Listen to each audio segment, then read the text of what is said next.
ओम नमः शिवाय। ओम नमो भगवते वासुदेवाय नमः।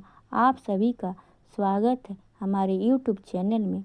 आज हम बात करेंगे 2026 पौष मास में पड़ने वाली पूर्णिमा तिथि के बारे में। पौष पूर्णिमा की तिथि का आरंभ 2 जनवरी 2026 को शाम 6:53 पर होगा और इसका समापन 3 जनवरी 2026 दोपहर 3:32 पर होगा। ऐसे में साल की यह पहली पूर्णिमा 3 जनवरी को ही मान्य है। पूर्णिमा को पूर्णता का प्रतीक माना जाता है। इस तिथि पर चंद्रमा अपनी संपूर्ण अवस्था में होता है। माना जाता है इस दिन का जल और वातावरण में विशेष ऊर्जा का संचार होता है।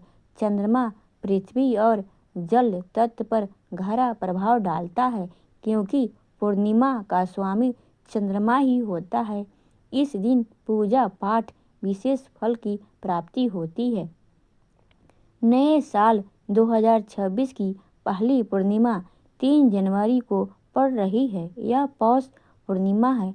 आइए जानते हैं कि इस दिन कौन सा विशेष उपाय करके माँ लक्ष्मी को प्रसन्न कर सकते हैं।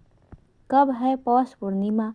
पौष पूर्णिमा की तिथि का आरंभ 2 जनवरी 2026 को शाम 6:53 पर होगा और इसका समापन 3 जनवरी 2026 को दोपहर 3:32 पर होगा। ऐसे में साल की ये पहली पूर्णिमा 3 जनवरी को ही मान्य है। पौष पूर्णिमा का विशेष महत्व।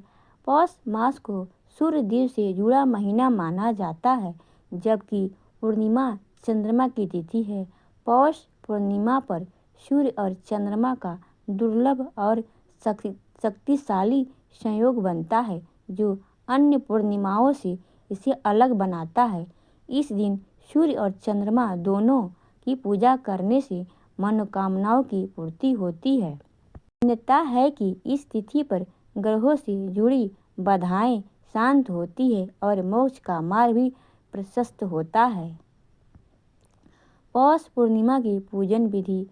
इस दिन सुबह स्नान से पहले व्रत का संकल्प लें। स्नान शुरू करने से पहले जल को सिर से लगाकर नमन करें। स्नान के बाद स्वच्छ वस्त्र पहनें और सूर्य देव को अर्घ्य अर्पित करें। इसके पश्चात मंत्र जाप करें और सामर्थ्य अनुसार दान अवश्य दें। इस दिन उपवास रखना श्रेष्ठ माना जाता है। रात के समय चंद्रमा के सामने ध्यान करें। मान्यता है कि पूर्णिमा की रात की गई प्रार्थना शीघ्र फल देती है। साल की पहली पूर्णिमा पर क्या उपाय करें? पौष पूर्णिमा की मध्य रात्रि में घी का दीपक जलाकर लक्ष्मी स्तोत्र का पाठ करें। ऐसा करने से धन वृद्धि के योग बनते हैं।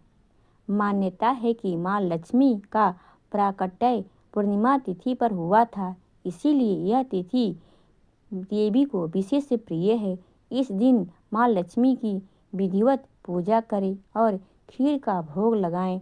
बाद में यह प्रसाद 7 कन्याओं को बांट दें, जिससे घर में सुख समृद्धि बढ़ती है। पौष पूर्णिमा के दिन पीपल के वृक्ष में जल अर्पित करें और मिठाई का भोग लगाएं। ऐसा करने से आर्थिक लाभ के साथ साथ दाम्पत्य जीवन में भी प्रेम और मधुरता बनी रहती है। अगर यह आपको जानकारी अच्छी लगी हो तो वीडियो को लाइक करें, शेयर करें, सब्सक्राइब करें। ओम नमो भगवते वासुदेवाय नमः।